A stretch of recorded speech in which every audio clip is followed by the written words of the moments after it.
Shaddai Televisión, bajo la gloria de Dios.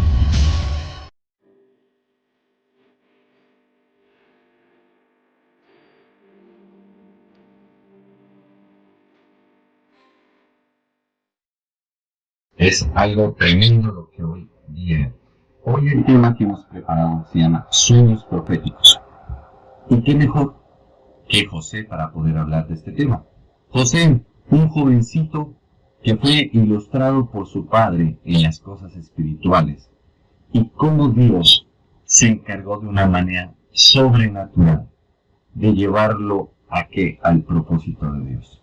Y aquí tenemos José, hijo amado, pasó de ser hijo amado a esclavo rechazado, y pasó de ser esclavo rechazado a gobernante exaltado.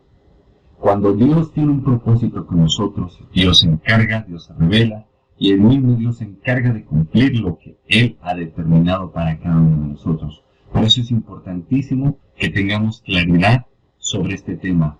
Lo importante de poder ser llamados hijos de Dios, lo importante de recibir su presencia y lo importante de estar conectados con lo que el Espíritu Santo de Dios quiere hacer con nosotros. Pasemos de diapositiva, mira. La simbología espiritual de la túnica de José. Quiero que entendamos esto. La túnica es el reflejo de las cosas especiales que Dios tiene para con cada uno de nosotros. ¿Ya? La túnica es simbólica. ¿Qué pasó? ¿Qué había pasado? Miren, primero que todo veamos quién era José y el inicio del cumplimiento de sus sueños. José, encontramos en varias partes del Génesis la historia de José. José fue un 11º hijo de Jacob, el número 11. Su primer hijo con Raquel, su esposa favorita. La historia de José se encuentra en Génesis capítulos del 37 al 50. Tras el anuncio de su nacimiento, podemos ver a José como un joven de 17 años de edad, que regresaba de apacentar el rebaño con sus medios hermanos para darle a Jacob un informe acerca de ellos. Los hermanos de José se portaron supremamente mal, y Jacob mandaba a José para que los cuidase y que le informase todo lo que ellos hacían. Mira, es tan tremendo. También se nos dice que Jacob amaba a José más que todos sus hijos, porque lo había tenido en su vejez, y le hizo una túnica de diversos colores. Preste atención, esa túnica es demasiado profética, reveladora. Usted alcanza a ver en esa túnica piedras preciosas y alcanza a ver colores. Pues le voy a decir una cosa. Simbólicamente, cada piedra preciosa y cada color está representado en cada tribu de Israel. Es una cosa poderosa, o sea, poquito a poquito lo vamos a ir desglosando. De hecho, en Génesis 49, Jacob profetiza sobre sus hijos y empieza a describir lo que acontecerá con cada uno de sus hijos. ¿Y qué es lo que pasa? Que cada uno de sus colores y cada una de esas piedras, como por ejemplo el color verde, representa a la tribu de Leví, la tribu que quedaba al servicio de Dios. Es una cosa poderosa, sino que no quiero adelantarme porque vamos a ir viendo poco a poco las simbologías de las cosas y la simbología de la Biblia. ¿Listo? Mira, los hermanos de José sabían que su padre amaba a José más que a ellos, haciendo de esto un motivo para odiarlo. Estaba en Génesis capítulo 37, versículo 4. Para empeorar las cosas, José comenzó a relatar sus sueños a la familia, que eran unas proféticas visiones que mostraba que José un día gobernaría sobre su familia. Eso está en Génesis capítulo 37, versículos del 5 al 11. Debemos entender esto, miren. El llamado no lo hace nadie, solamente Dios. Y los propósitos y proyectos que tiene Dios no dependen ni de usted ni de mí. Dios en su misericordia nos escoge y Él sabe lo que quiere hacer. Él mira nuestro corazón. Él sabe las intenciones de nuestro corazón, la pureza de nuestro corazón, y Él mismo escoge. ¿Qué pasó? Jacob, mire cómo fue esto. Llegó un punto en la historia del pueblo de Israel que marcaría un cambio. Escúchese bien. Dios llama a Abraham y le dice: sal de tu casa, de tu tierra y de tu parentela y vete a la tierra que yo te mostraré. Ojo, sacó a Abraham y detrás de Abraham venía Sara. Escuche bien, escuche por favor. ¿Por qué? Porque el ministerio no solamente es una persona, es una familia. Escúcheme bien, es una familia. El que tenía el llamado y el ministerio era Abraham. Pero a través de su familia iba a desatar Dios la promesa e iba a crear un pueblo de la nada. Un pueblo de la nada. Su mujer era estéril. Y sin embargo, Abraham ya era entrado en edad y prácticamente era imposible de que tuvieran un hijo. Sobre todo en esa época. ¿Y qué pasa? Que Dios cambia el nombre de Abraham por Abraham. Y el de Sara también lo cambia. ¿Y qué pasa? Que cada uno de esos nombres que puso significaba: uno, padre de naciones, y dos, madre de naciones. Escúchese bien. Pero apenas eran dos viejitos. Y Dios los empezó a prosperar económicamente, y Dios empezó a prosperarlos. Y lo único que les hacía falta era un hijo, un descendiente que pudiera recibir todo lo que Dios les había dado. Pues ¿qué pasó? Sara se movió en su incredulidad y hace que Abraham se llegue a Agar, su esclava. Y de ahí nace Ismael.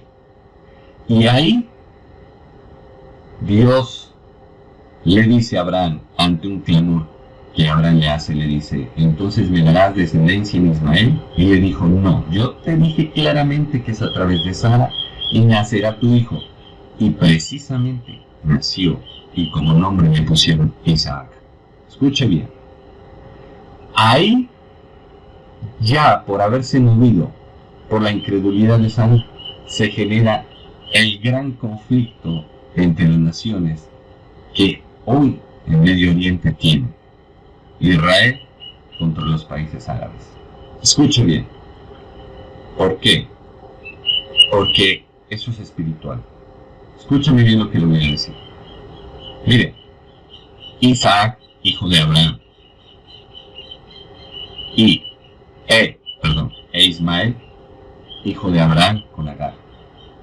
Acontece de que estaban celebrando el cumpleaños de Isaac, y Sara le dice, precisamente le dice a Abraham que tenía que echar al desierto a Agar y a Ismael.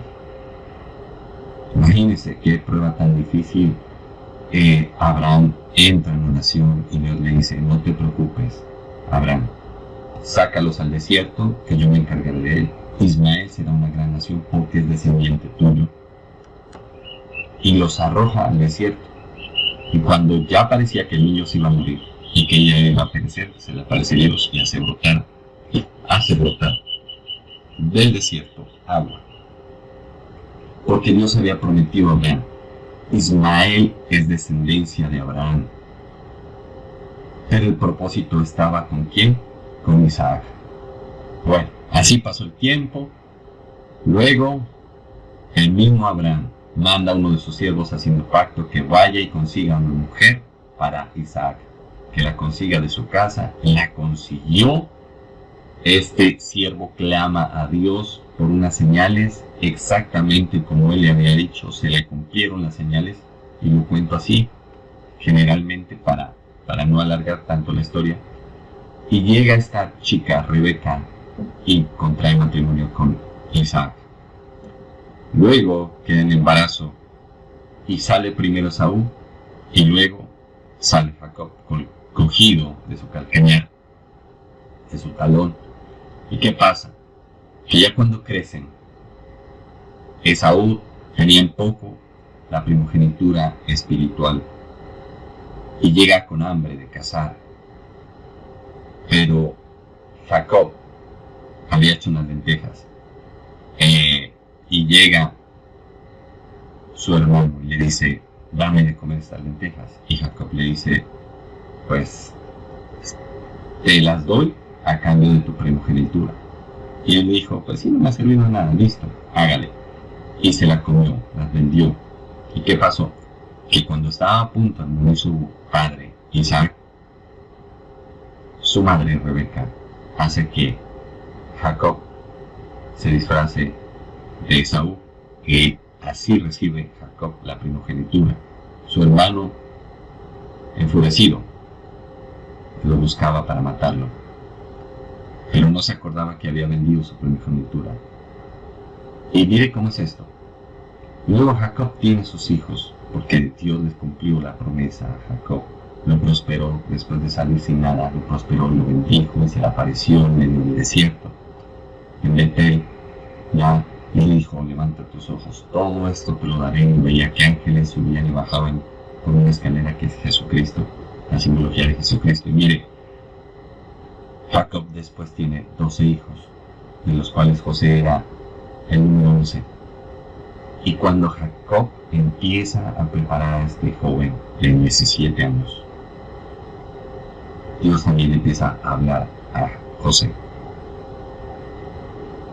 Y Jacob le manda a hacer esa túnica, y esa túnica representación de que Jacob le entrega la primogenitura a José. Y Dios se le empieza a manifestar a José.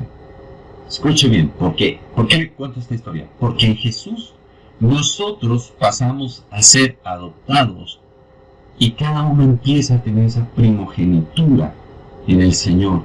Y Dios empieza a derramar de su espíritu, de sus ministerios, de sus dones, de su carácter, de su gracia, y empieza un nuevo tiempo para nosotros. José tenía 17 años. Nosotros estamos espiritualmente, todavía falta porque estamos niños espirituales, y bueno, todavía falta cada día más y más y más, y Dios nos va a llevar a esa madurez. Continuemos con la siguiente diapositiva. Miren, preste la atención. Un profeta no sabe todo. Escúcheme bien. Sueños que tuvo José. José tuvo 2 sueños. El primero veía 11.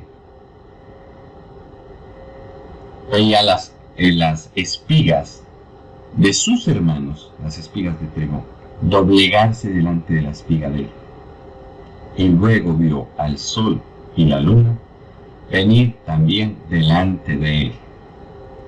Esos sueños eran muy simbólicos, esos sueños representaban muchísimo espiritualmente. Significaban que sus hermanos, su papá y su mamá, vendrían a postrarse delante de él y él gobernaría sobre ellos. Pero pasemos a la otra imagen, cumplimiento desconocido para José. José no vio que tenía que ser vendido por sus hermanos a causa de la envidia que generó en ellos lo de la túnica. José no tenía o no sabía, ni tenía por qué saber, que José tenía que ser llevado a Egipto como esclavo, que Dios estaría con él y se manifestaría ¿en qué? En que todo lo que tocase José iba a ser prosperado, iba a ser multiplicado por el Dios Altísimo. Pero es tan tremendo que aún hasta los mismos egipcios se dieron cuenta de que Dios estaba con José. Todo lo que tocaba José prosperaba. Eso era impresionante. Llegó como esclavo, lo vio Potifar, lo compró, lo llevó a su casa y vio que todo lo que tocaba José se volvía próspero. Entonces lo puso a cargo de su casa. No contento con esto, el adversario le pone lo empieza a tentar. ¿Cómo? Hace que la esposa de Potifar fije sus ojos en este joven de hermoso aspecto. Y entonces, ¿qué pasa? Que intenta adulterar y José sale corriendo y esta mujer se queda con sus ropas. Escuche, las vestiduras, hablamos de las vestiduras. Mire, las vestiduras de José. Se quedó con sus vestiduras y dijo que la había violado, que había abusado de ella o intentado abusar de ella. Imagínese. Y entonces, todo aquel que conocía a José sabía que si José juraba por el nombre de su Dios, era porque decía la verdad. Y José estaba jurando de que él jamás había tocado a esa mujer. Potifar, para no quedar mal, tuvo que dejarlo en la cárcel, pero arregló cuentas con su esposa. Y mire qué pasa, que de pasar de ser vendido como esclavo, es enviado a la cárcel, y el carcelero, el que administraba la cárcel, se dio cuenta que este hombre tenía el favor de Dios y todo lo que tocaba prosperaba, lo puso a cargo de la cárcel y la cárcel prosperó. Y Dios tuvo que mandar al copero y al panadero de Faraón para poder llegar al punto que tenía que llegar. Todo fue una preparación. Y si pudiéramos entrevistar a José, le preguntaríamos: ¿José fue duro, fue difícil? Claro. José diría: mira, José, claro, hubo momentos en los cuales estaba desesperado, y así la Biblia lo dice. Tanto así que les dice, le refiere al copero: no te olvides de mí, cuéntale a Faraón que Dios me dio la interpretación del sueño, cuéntale a Faraón lo que Dios ha hecho a través de mi vida. Pero el copero se olvidó, porque no era el tiempo de Dios. Hasta que Faraón tiene un sueño donde ve 7 vacas gordas, 7 vacas flacas. Las gordas eran supremamente hermosas y las flacas supremamente horribles, y se comían a las 7 hermosas. Y nada ni nadie, ni brujos, ni sabios, ni adivinos, nadie podía darle con el chiste del sueño y la interpretación del sueño de Faraón. Al punto que Faraón les dice: bueno, ¿me interpretan el sueño o se mueren? Y entonces ahí Dios le hace acuerdo al copero y lo usa. Y le dice: mira, Faraón, lo que pasa es que yo, cuando estuvimos en tiempo en la cárcel, ahí hay un jovencito que nos interpretó el sueño al panadero y a mí. Y así como dijo, sucedió. El panadero fue encontrado culpable y fue colgado, y las aves del cielo comieron sus ojos. Y entonces Faraón manda a traer ese joven. ¿Dónde está José? Escucha bien, porque esto es lo que va a pasar. Llegará un tiempo en el cual Dios mandará a decir: bueno, ya llegó el tiempo de levantarte. Ahora sí, me buscan y ponle tu nombre. Ahí dice José: pero ponle tu nombre y pondré mi nombre también. Llegará el tiempo en el cual dirá: búsquenme a ese joven, búsquenme a esa joven, búsquenme a esa mujer, búsquenme a ese hombre, que Dios utiliza poderosamente para revelar su voluntad. Y cuando fueron a buscar a José, cambiaron sus vestiduras, lo bañaron, lo afeitaron. Dice la escritura que lo pusieron presentable delante de Faraón. Él no podía llegar barbado, él no podía llegar huyendo a prisión, él no podía tener las vestiduras de la prisión, porque se iba a presentar delante de Faraón. Así también Dios dirá: búsquenlo, búsquenla, cambien sus vestiduras, cambien su condición espiritual, porque delante de mí será presentado. Entonces mire cómo es el asunto. Y eso que Faraón es la representación del adversario. Escuche bien. Pero lo que pasa es que Dios dirá: estoy buscando una iglesia sin tacha, sin mancha y sin arruga. Y por eso es que vemos que muchas veces tenemos tiempos espirituales donde Dios nos transforma, nos cambia, y estamos supremamente espirituales, y nos quita la inmundicia de nuestra carne, del mundo y de nuestras concupiscencias con la carne. Mira cómo es esto de tremendo. Pasemos de diapositiva. Mira, nosotros debemos tener en cuenta lo siguiente: es supremamente peligroso que alguien que no tenga experticia en lo que es la simbología bíblica, en lo que es la Biblia, empiece a dar interpretaciones sin base en conocimiento bíblico. La hermenéutica de las visiones, nosotros debemos tener claridad. Escuche bien, la hermenéutica es el arte de la interpretación de textos. Puede ser textos sagrados, como cualquier tipo de texto en diversas áreas. Y escuche bien, la semiología, la interpretación de los símbolos y demás. Escuche muy bien. Dentro de la hermenéutica encontramos lo que es la teología sistemática.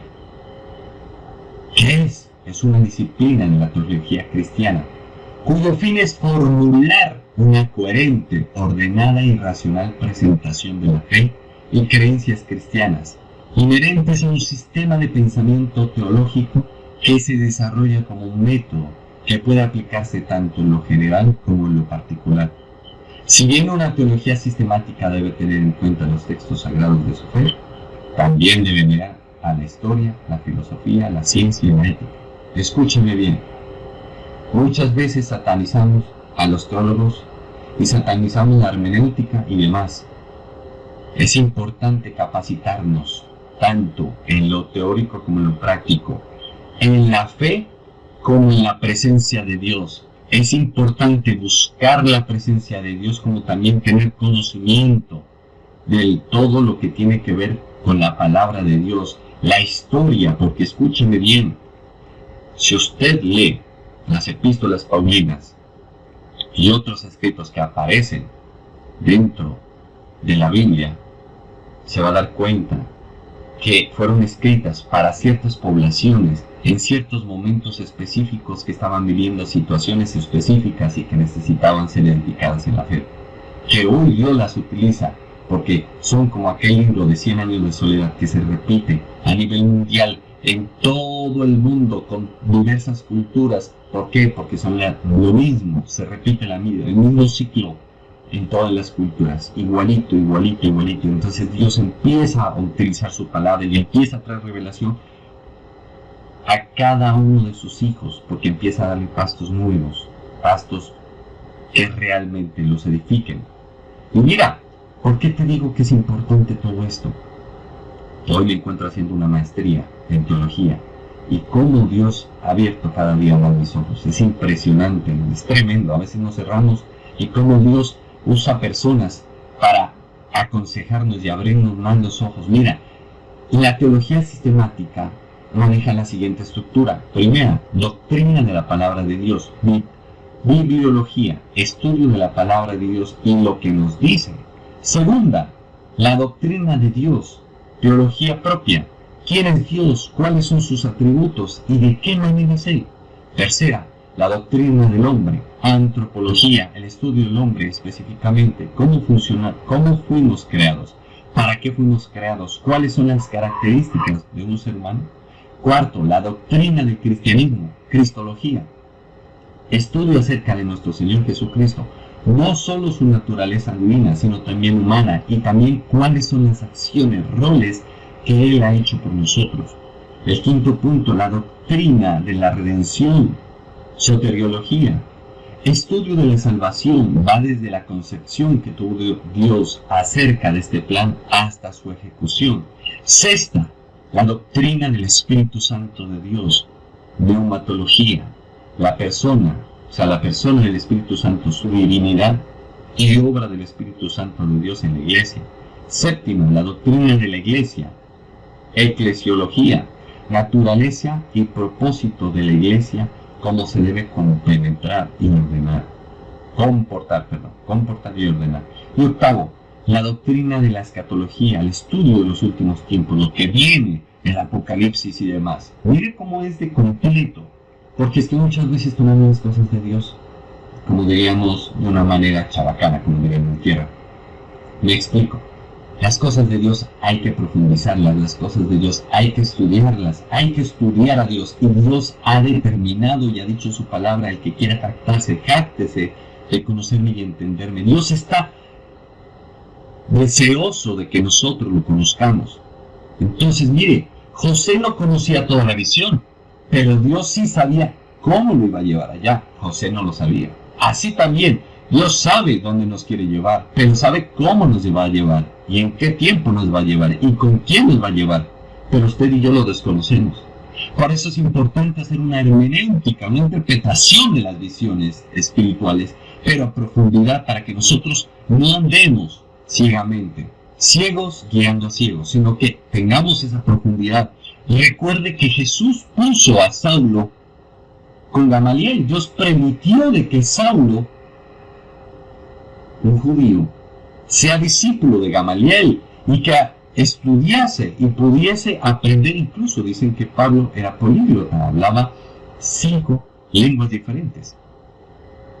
Por eso es importante Dios cómo lo utiliza Pablo y cómo le da esa revelación Era un tipo apasionado, Pablo, por las cosas de Dios. Y cómo Dios lo saca de servir a Satanás, a la religiosidad y más, y lo cambia y lo lleva a servirlo de una manera poderosa y grande.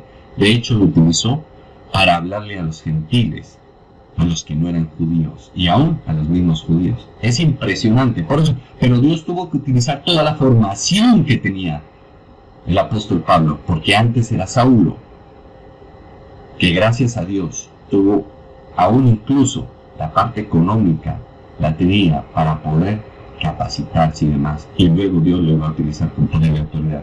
Y así mismo usted y yo podemos tener gente al lado, sus propios familiares que están orado por ellos, y usted dice, no, pero es que lee mucho y no cree en Dios. Déjelo quieto, Dios lo está capacitando y en su tiempo lo toca para poder cumplir propósitos específicos. Continuemos, mira, tremendo. Errores históricos, es importante, mira, lo que veíamos en la anterior diapositiva, es importante estudiar la historia, es importante poder tener un contexto histórico, un contexto social, un contexto económico, un contexto cultural de lo que pasaba anteriormente, para poder comprender bien las escrituras. Mira, errores históricos creados por los dogmas. El dogma es lo peor que le pudo pasar a la humanidad. Dar verdades por ciertísimas e indiscutibles, porque nos damos cuenta que las grandes verdades de ayer son las grandes mentiras de hoy. Escúchame bien, el dogma es dañino y genera sectas. ¿Qué es un dogma? Un dogma es una creencia o principio establecido y aceptado como verdadero e incuestionable en su sistema de pensamiento, una religión o una ideología. Se trata de una formación que se considera irrefutable y se espera que sea aceptada sin dudas ni objeciones. Por eso es que muchas veces caemos en sectas. ¿Por qué? Porque no sabemos, no conocemos, nos preparamos en todo, pero lo de Dios lo tomamos a la ligera.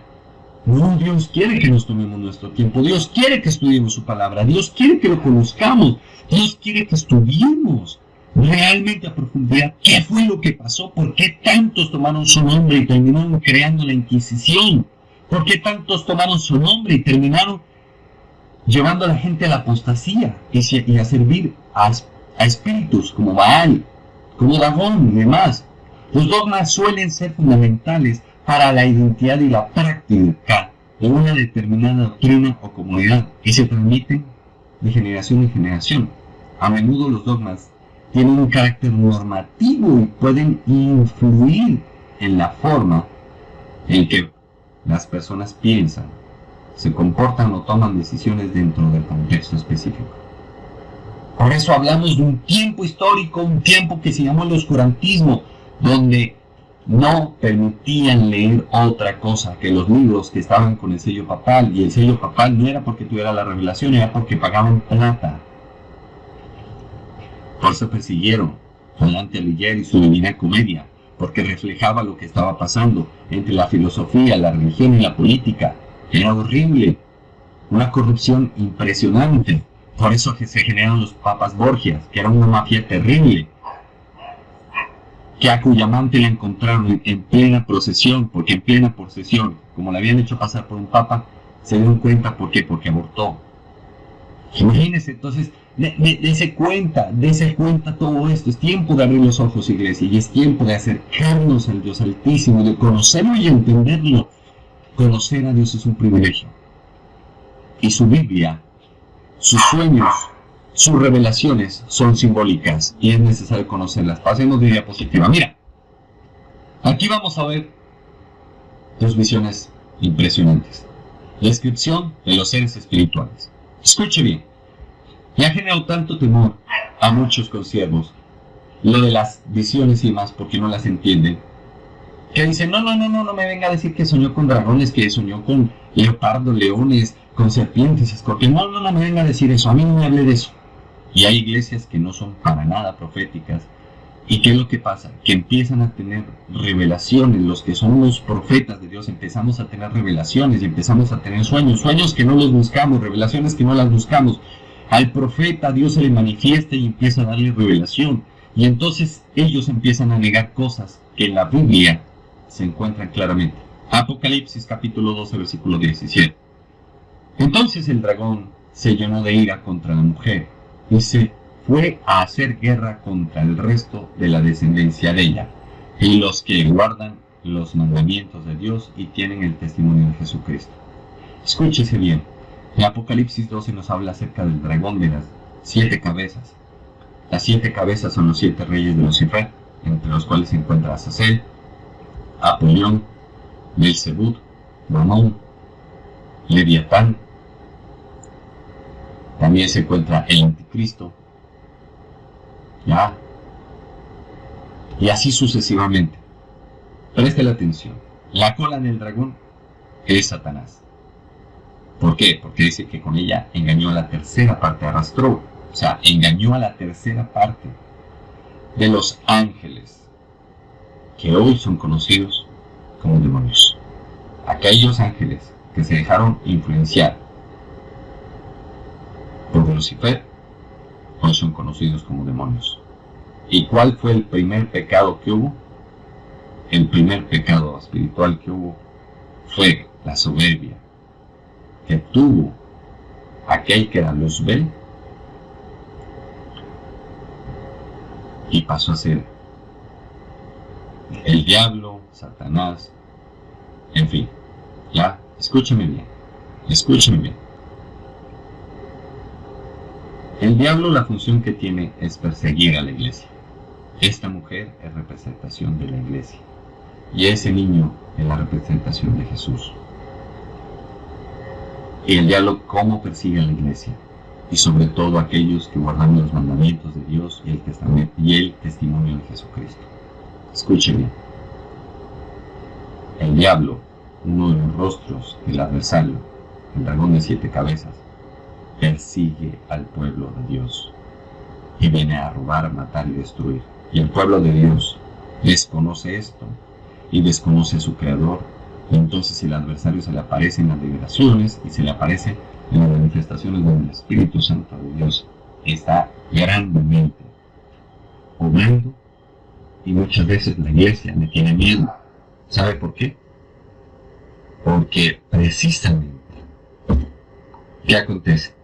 Como no conocen a su Dios, tampoco conocen las cosas espirituales, entonces ¿qué acontece? Que le tienen miedo. Y no saben lo que dice Isaías 14, que dice: ¿cómo caíste del cielo, lucero del amanecer? Cortado fuiste, desechado, y fue echado al infierno. Un lugar de tormento, un lugar de prisiones, un lugar donde Dios lo atormenta. Y el enemigo sabe que el tiempo de Dios está terminando y que su juicio, porque ya fue juzgado, pero el juicio que va a ser llevado por las naciones, por todo lo que son las naciones, se acerca. Y que él será quebrantado, encadenado. Y si no me cree, lea Apocalipsis capítulo 20, 21, y le va a decir clarito las cosas. Escuche bien.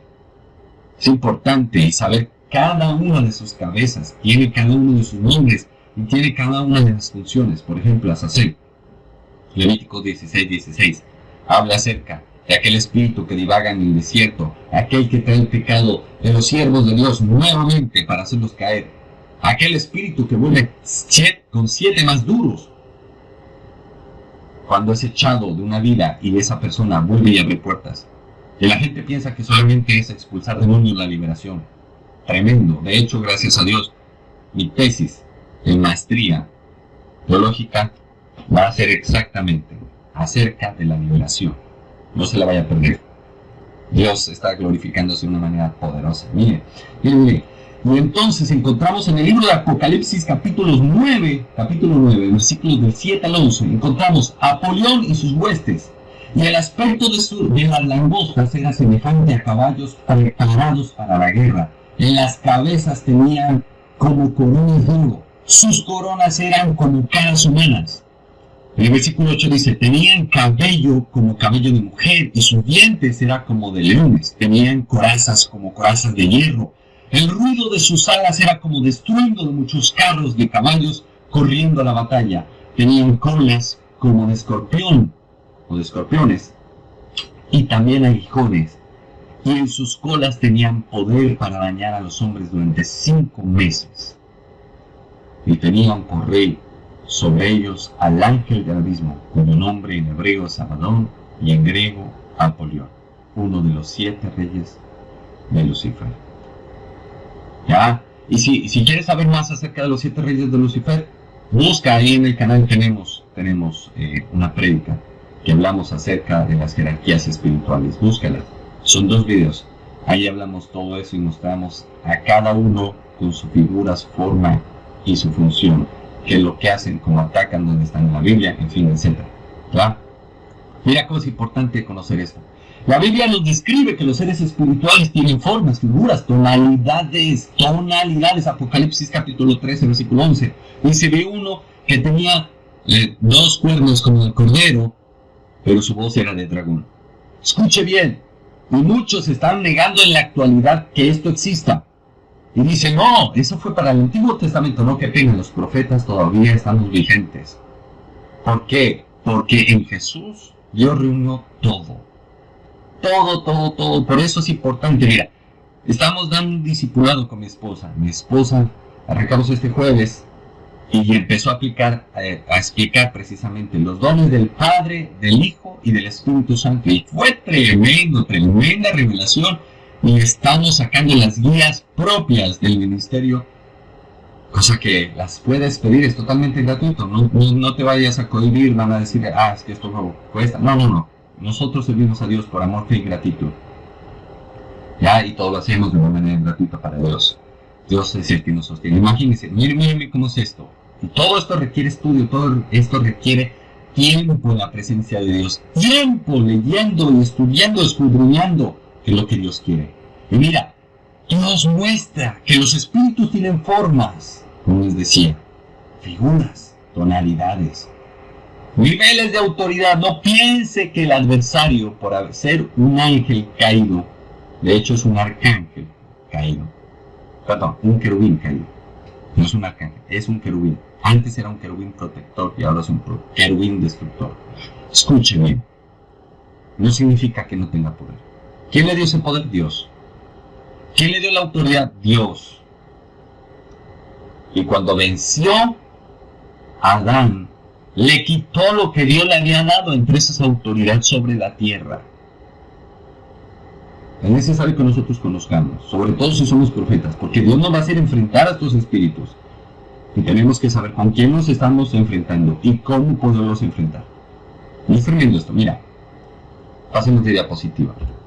Mira, ¿por qué no podemos ver con los ojos del Espíritu? ¡Qué buena pregunta! Miremos, en Mateo capítulo 20, versículos 33, dice, ellos le dijeron, Señor, que se han abierto nuestros ojos. Escuche bien, por favor. Nosotros debemos conocer que tenemos sentidos espirituales, y si no tenemos nuestros sentidos bien abiertos y actualizados, pues mejor dicho, nos fregamos. Escuche bien. En Mateo capítulo 13, versículos del 13 al 16 dice, por eso les hablo por parábolas, porque viendo no ven y oyendo no oyen, ni entienden. Escuche bien, Jesús les está explicando a los discípulos, le dice, bueno, los discípulos dicen, maestro, ¿por qué nos hablas a nosotros y a nosotros sí nos explicas? Y a ellos no, al común del pueblo, no les hablas por parábolas. Entonces él le dice, no, simplemente para que viendo ellos no vean y oyendo no entiendan. De manera que se cumpla en ellos la profecía de Isaías, porque Jesús, todo lo que hizo era para que se cumpliese lo que estaba escrito. ¿Qué dijo? De oídas oiréis y no entenderéis, y viendo veréis y no percibiréis. Y muchas veces nos está pasando en la actualidad a cada uno de nosotros. ¿Cuántas veces Dios nos ha hablado y no hemos encontrado, escuche bien, y no hemos encontrado, ¿qué? No hemos encontrado la revelación. ¿Por qué? Porque no podemos ver, porque no podemos entender. Dice, porque el corazón de este pueblo, en el versículo 15, dice, porque el corazón de este pueblo se ha engrosado, se ha endurecido, y con los oídos oyen pesadamente. ¿Usted cómo come espiritualmente? A través de los oídos, porque dice que la fe viene por el oír y el oír la palabra de Dios. Hay gente que ni siquiera tiene oídos espirituales y no se ha dado ni cuenta y piensa que está espiritualmente en la cúspide y está totalmente desarrapado y demás. Y han cerrado sus ojos para que no vean con los ojos y oigan con los oídos y el corazón entienda y se conviertan y yo los sane. Por eso es que la gente no puede ver ni oír, para no alcanzar misericordia. Y usted dirá, pero Dios es misericordioso. Sí, pero muchas veces el enemigo te tiene, y cuántas veces lo hemos visto, que tiene a las personas, las tiene cocida la boca, cocidos los ojos, sin orejas. Los tiene jodidos y enterrados en un ataúd. Mire cómo es esto. Pero bienaventurados, dice en el versículo 16, vuestros ojos porque ven y vuestros oídos porque oyen. Bienaventurados todos los que podemos tener esa bendición de Dios de poder tener destapados los sentidos espirituales. Es importantísimo. Pasemos de diapositiva. Mira, si nosotros tenemos destapados los sentidos espirituales, podemos entender y comprender y volvernos a Dios. Escucha esto. En Mateo capítulo 8, versículos del 22 al 26, vamos a demostrar cómo es el proceso espiritual de la apertura de los ojos. Escúchame bien. Esto es algo tremendo, ya nos queda poquito tiempo. Pero mire, en este poquito tiempo vamos a explicar esto. Un ciego sanado en Betsaida. Apertura de los ojos espirituales.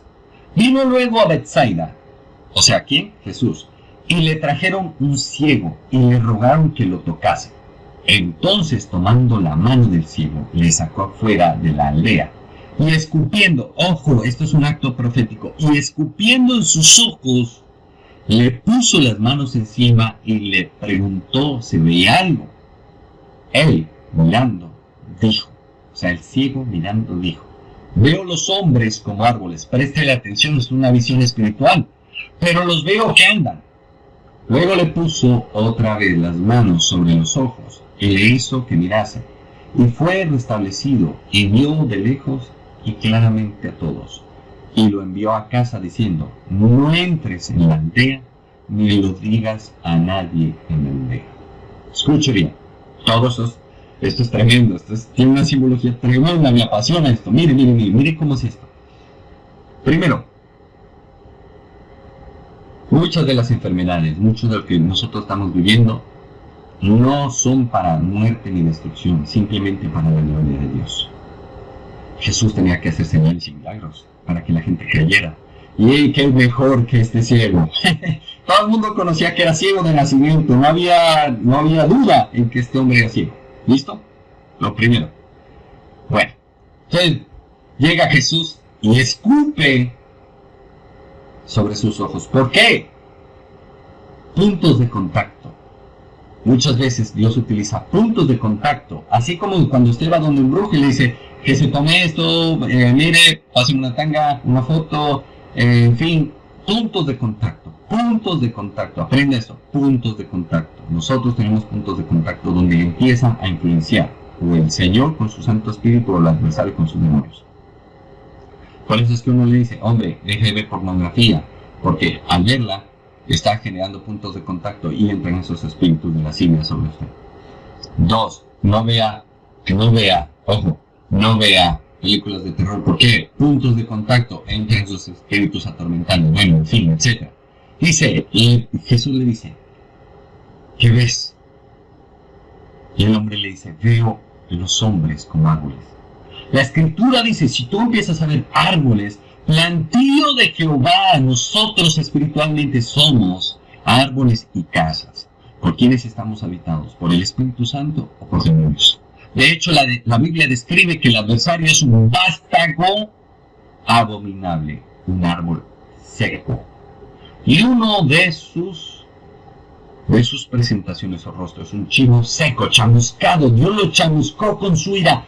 Es un árbol seco, no dará fruto, nunca dará fruto. Por eso el que se apoya o hace pactos con el diablo, con Satanás, Belcebú, bueno, en fin, como usted quiera llamarle, ¿ya? Te va a pagar mal. Te va a destruir, escúchalo, te va a destruir. Dios te va a prosperar y te va a bendecir. El diablo podrá prosperar económicamente, pero tarde que temprano te mata, te roba y te destruye. Eso es lo que él puede hacer, porque no puede hacer más nada. Copia todo, pero no puede dar vida. Copia todo, pero no puede bendecirte con la presencia de Dios. Jamás lo podrá hacer. Escucha bien esto. Y entonces mira a hombres como árboles, dice, pero los veo que andan, van caminando, listo. Luego, ¿qué pasó? Jesús vuelve y pone sus manos con su saliva en sus ojos. El Señor en la primera le abrió los ojos espirituales y en la segunda conectó con los ojos del alma, sus ojos físicos, y quedaron abiertos. Mire cómo es esto de tremendo. Primero ve el plano espiritual, y eso es lo que nos pasa a nosotros los profetas. Tenemos la visión, tenemos el sueño, estamos viendo lo que pasa en el plano espiritual, lo están viendo, pero no lo entendemos. ¿Por qué? Porque estamos como ese ciego, no sabemos nada. Jesús le preguntó, ¿qué ves? Entonces, Jesús, listo, ya fueron abiertos los ojos de su espíritu, ahora sí van los ojos de su alma, tenga. De una quedaron abiertos los ojos físicos. Lo mismo nos pasa a nosotros. No entendemos, pero tenemos al mejor maestro, al rabí de rabinos, Jesucristo, al Dios de los dioses, al Señor de los señores, al maestro de los maestros. Y Él nos va enseñando con su precioso y santo Espíritu. El Espíritu de verdad, que es el Espíritu Santo de Dios, nos llevará a toda verdad. Tremendo. Continuemos. Mira, ya con esta diapositiva acabamos.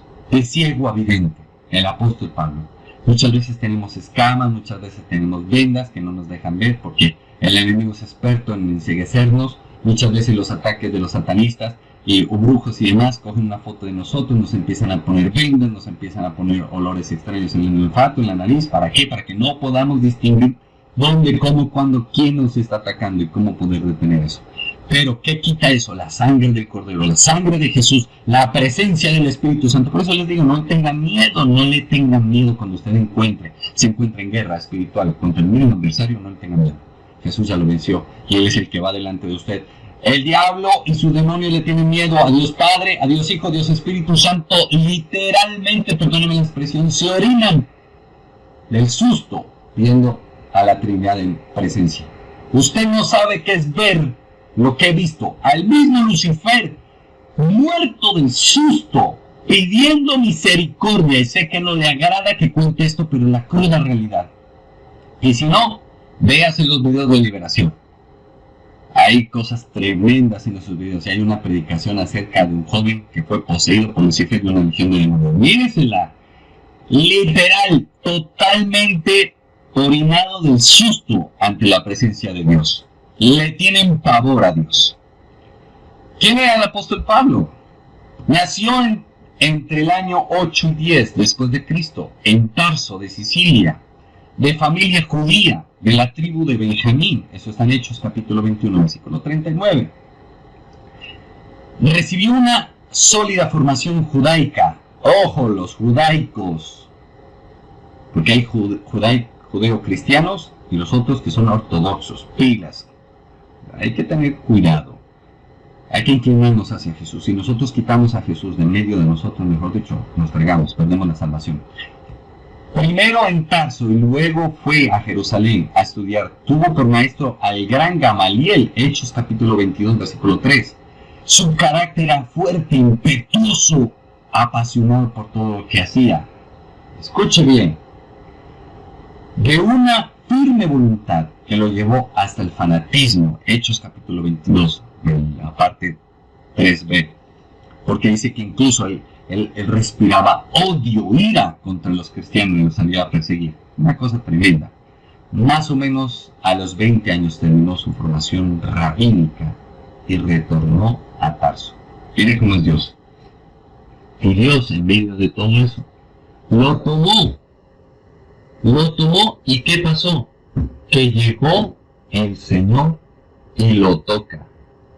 Gloria a Dios, Lorena, por la revelación que Dios nos ha dado. Gloria a Dios. Mira lo que pasa. Escucha bien. Dios permitió que se formase y Dios también nos pone en el ejemplo a Moisés. Lo hizo formar en todo lo que tenía que ver con respecto a Faraón y Egipto y su cultura y el que iba a ser. nombrado como faraón, también tenía que ser enseñado en las artes ocultas de Egipto. Y Dios lo permitió. Y era hebreo, sí, al igual que Saulo, quien es hoy el apóstol Pablo.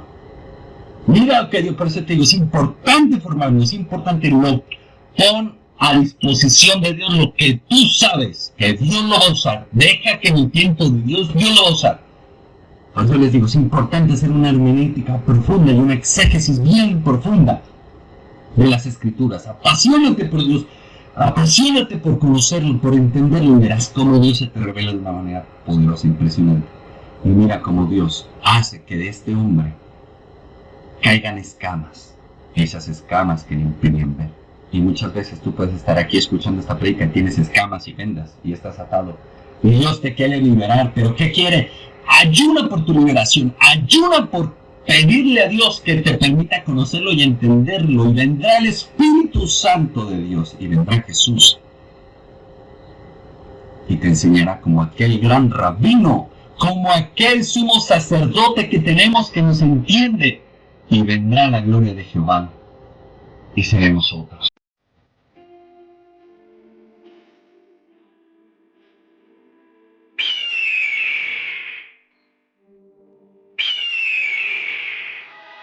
Shaddai Televisión, bajo la gloria de Dios.